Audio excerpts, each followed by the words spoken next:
नमस्कार। कहानी times channel पर मेरे यानी नीरू की ओर से आप सबका स्वागत। आज की कहानी हिंदी में ऐतिहासिक कहानियाँ लिखने के लिए प्रसिद्ध श्री वृंदावन लाल वर्मा द्वारा लिखी गई है। कहानी का शीर्षक है थोड़ी दूर और। साथियों, अपने देश के प्रति प्रेम का, जुड़ाव का भाव जिसके भी मन में होगा, वह व्यक्ति देश के लिए कुछ कर गुजरने के रास्ते तलाश ही लेता है। ये रास्ते कितने ही साधारण क्यों न हों, इन्हीं साधारण प्रयासों से वह व्यक्ति असाधारण बन जाता है। आइए सुनते हैं असाधारण बनने की ऐसी ही एक कथा, थोड़ी दूर और। जब महमूद गजनवी सन 1025-26 में सोमनाथ का मंदिर नष्ट भ्रष्ट करके लौटा, तब उसे कच्छ से होकर जाना पड़ा। गुजरात का राजा भीमदेव उसका पीछा किए चल रहा था। ज्यों-ज्यों करके महमूद गजनवी कच्छ के पार हुआ। वह सिंध होकर मुल्तान से गजनी जाना चाहता था। लूट के सामान के साथ फौज की यात्रा भारी पड़ रही थी। भीमदेव व अन्य राजपूत उस पर टूट पड़ने के लिए इधर उधर से सिमट रहे थे। महमूद इनसे बच निकलने के लिए कूच पर कूच करता चला गया। अंत में लगभग 6 सहस्त्र राजपूतों से उसकी मुठभेड़ हो ही गई। महमूद की सेना राजपूतों की उस टुकड़ी से संख्या में कई गुना बड़ी थी। विजय का उल्लास महमूद की सेना में मार्ग की बाधाओं के होते हुए भी लहरें मार रहा था। उधर राजपूत जय की आशा से नहीं, मारने और मरने की निष्ठा से जा भिड़े थे। उन 6 सहस्त्र राजपूतों में से कदाचित ही कोई बचा हो, परंतु अपने कम से कम दुगने शत्रुओं को मारकर वे मरे थे। इस लड़ाई से महमूद का मन खिन्न हो गया। उस समय वह और अधिक युद्ध के संकट को नहीं ओढ़ना चाहता था। महमूद ने गहन रेगिस्तान का मार्ग पकड़ा। सोचा उत्तर उत्तर चलते किसी दिन मुल्तान और फिर वहां से गजनी पहुंच जाने में कठिनाई नहीं पड़ेगी। आतुरता के साथ 2-3 दिन चलते चलते यकायक उसने देखा तो सामने सिवाय बालू एवं रेतीले टीलों के और कुछ नहीं, मार्ग का नाम निशान तक नहीं। ऊंटों पर लदा पीने का पानी कम होने लगा। दूर पास पानी की एक बूंद भी अप्राप्य।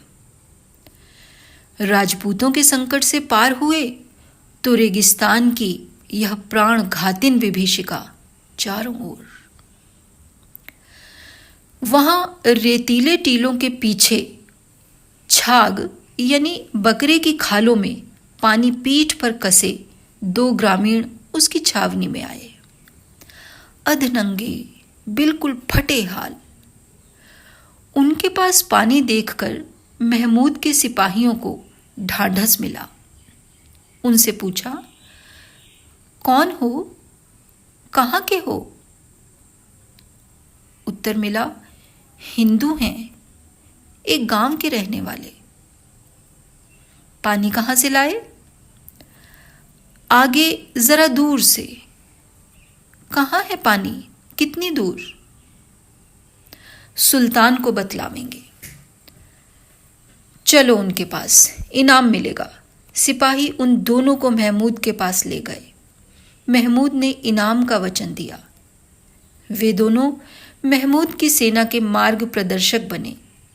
सेना उनके पीछे पीछे चलने लगी। कई दिन हो गए, न तो किसी के पद चिन्ह वहां और न पानी का कोई पता। प्रचंड आंधी बालू के ढेर उठाती, उड़ाती और फिर कहीं जमा देती। महमूद ने खिसियाकर दोनों मार्ग प्रदर्शकों को अपने पास बुलवाया। कहाँ है पानी, और कितनी दूर? थोड़ी दूर। यह कैसी थोड़ी दूर? रोज यही कह देते हो। बस बिल्कुल थोड़ी सी दूर। संध्या हो गई। महमूद ने टीलों में अपनी सेना का पड़ाव डाल दिया। ऊंटों पर पानी थोड़ा सा ही और रह गया था। एक आध दिन यह थोड़ी दूर और चली कि सेना के पशु और मानव दोनों का ढेर इन टीलों में हो जाएगा। महमूद के एक नायक ने समाधान किया, इन गंवारों को फासले की जानकारी बिल्कुल नहीं। एक गांव से दूसरे गांव के बीच की दूरी को कह देते हैं, वह रहा गांव थोड़ी दूर। होता है वह गांव कई कोस के फासले पर। उन दोनों की मस्कों में कितना पानी रह गया है? महमूद ने पूछा। 1 दिन के पीने लायक, बस।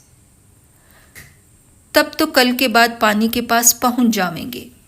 ये लोग यूं ही अपनी जान नहीं देंगे। इनाम पाने की भी उम्मीद है इन्हें। वैसे हैं दोनों कोड़े खाने के हकदार। दूसरे दिन भोर के पहले ही महमूद ने कूच कर दिया। दिन भर चले, सांझ हो गई। पानी का फिर भी कहीं कोई लक्षण नहीं। फिर वही थोड़ी दूर। महमूद क्रोध से भर गया। उसके ऊंटों पर पानी बहुत थोड़ा सा रह गया था। ज्यों-ज्यों करके रात काटी, फिर प्रातःकाल के पहले ही कूच करना पड़ा, क्योंकि मार्ग प्रदर्शकों ने आश्वासन दिया था कि दिन में अवश्य अभाव की समाप्ति हो जाएगी। तीसरा पहर लग गया। सूर्य की किरणों से आग सी बरस रही थी। प्रचंड आंधी और जलती हुई किरणें आसपास मृगजल तो दिखला रही थीं, पर प्यास बुझाने वाला जल कहीं भी नहीं। रेत के टीले इतने अधिक दिखलाई पड़ने लगे कि ठिकाना नहीं। सेना को चलना दुस्सह हो गया। महमूद ने निश्चय किया, दोनों पथ प्रदर्शकों को बुलवाया। अब कितनी दूर है पानी? बस थोड़ी सी ही दूर। महमूद की आंखों से लौ सी छूट पड़ी। तुम्हारे पास कितना पानी है? चुक गया। कितनी देर में पानी के पास पहुंचोगे? आ गए समझो। कहां? इन्हीं टीलों में। इन टीलों में? उन दोनों के क्षीण मलिन चेहरों पर मुस्कान की छोटी सी लहर आई। हां, इन्हीं टीलों में। महमूद का क्रोध और भी भभका। यहां तो कुछ भी नहीं है। ये टीले तो पानी के कब्रिस्तान जान पड़ते हैं। सच बतलाओ, नहीं तो अभी सिर कटवा कर फेंकवा दूंगा। उन दोनों के चेहरों पर मुस्कान की जगह आभा छहर गई। घुसी हुई आंखों में तेज आ बैठा। सच यह है कि पानी के इस कब्रिस्तान में हमें तुम सबका कब्रिस्तान बनाना है। क्या?